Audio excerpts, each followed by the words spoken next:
Bonjour tout le monde, aujourd'hui je suis en compagnie de nouveau avec Nathalie Candiolo, médecin généraliste avec une spécialisation en gynécologie. Aujourd'hui on vous propose le thème des règles. C'est tout bête, mais quand je pose la question aux jeunes, que ce soit filles ou garçons en général, ils ne savent pas pourquoi les femmes ont leurs règles. Donc aujourd'hui Nathalie va tout vous dire.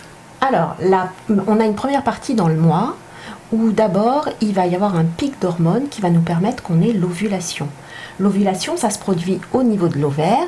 L'ovaire va émettre un petit œuf qui va attendre tranquillement dans la trompe de l'utérus, voir si par hasard des spermatozoïdes monteraient au moment d'un rapport sexuel pour le féconder. Et puis, s'il n'y a pas fécondation, notre petit ovule, notre œuf, va mourir en 2 jours. Et du coup, ça c'est notre première partie cycle. Et pendant ce temps-là, au niveau de l'utérus, on attend ce futur œuf, donc il y a un petit nid qui va s'installer. Un petit nid douillet. Un nid douillet. Donc on a moi j'appelle ça de la dentelle, mais c'est la muqueuse de l'utérus qui va se développer pour capter l'œuf si jamais il descendait, de façon à ce qu'il s'accroche. Et en fait, si notre œuf n'est pas fécondé, enfin si notre ovule n'est pas fécondé, eh bien du coup la dentelle de l'utérus va se déchirer.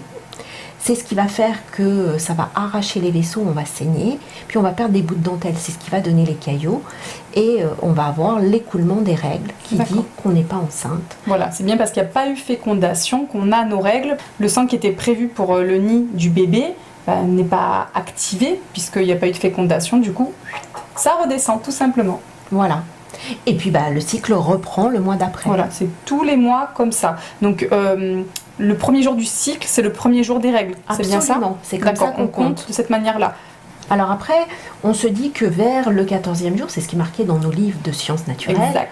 On est censé ovuler en tant que fille, mais il faut savoir que l'ovulation, elle est gérée par le cerveau. On a 2 capes, l'hypothalamus, l'hypophyse, et l'hypothalamus, lui, il est impacté par tout ce qui est stress. D'accord. On se dispute avec sa mère, avec son copain, dans son travail, et crac, l'ovulation va être décalée de plusieurs jours. Ce qui fait qu'on ne pourra pas compter pour les rapports sexuels, parce qu'on ne sait pas quand tombe l'ovulation. Et ça explique aussi que nos règles peuvent arriver avec une semaine d'avance ou une semaine de retard.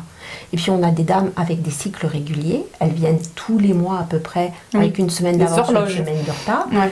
Et puis on a des dames qui ont des cycles irréguliers, et ce qui n'est pas grave du tout. On peut être une dame à cycle irrégulier et on ne saura pas trop quand elles viennent. On peut régulariser avec la pilule, mais je dirais que c'est une fausse régularisation parce que tant que vous prenez la pilule, ça régularise, mais on n'a pas traité le problème. D'accord. Mais à partir du moment où on sait qu'on est une dame avec cycle irrégulier, on pourra l'aider à avoir un bébé un jour. Parce que c'est pas vraiment un problème en fait. Non. Parce que après, moi pour vieillir, comme tout le monde, j'observe que je sais quand j'ovule. J'ai des signes précurseurs, des contractions ovariennes, donc j'ai ça. Donc je me dis peut-être qu'une femme qui a quand même un cycle irrégulier arriverait à identifier quand est-ce qu'elle ovule. Peut-être pas toutes.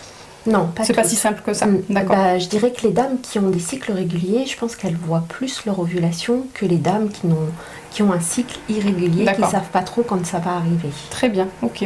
Je comprends que c'est pas évident en tout cas. Ok, très bien. Est-ce que pendant les règles, on peut avoir, on va dire, des effets secondaires? Alors en fait, quand les petits vaisseaux vont être arrachés, on va avoir des cellules qui éclatent, qui libèrent les prostaglandines. Et les prostaglandines, c'est ce qui va donner les grosses contractions, c'est ce qui va donner des contractions de l'intestin, donc du coup de la diarrhée, et c'est ce qui va donner aussi des contractions de l'estomac. Donc on peut avoir des nausées, des vomissements, et tout ça, c'est les prostaglandines. Les joies des règles. Génial, c'est tous les mois, je précise aux messieurs qui auraient oublié. Voilà, jusqu'à 50 ans, enfin 52 ans, la ménopause, l'âge moyen de la ménopause, c'est autour de 52 ans. D'accord, oui, donc voilà. Un peu de compassion, ça nous suffira. Très bien. On peut faire des bébés, c'est ça aussi. C'est le miracle de la vie. On peut pas faire des bébés sans avoir tout un cycle qui se met en place tous les mois. Alors c'est pour ça qu'il est très important de parler aux filles et aux garçons dès le plus jeune âge de ce qui se passe dans le corps de leur mère.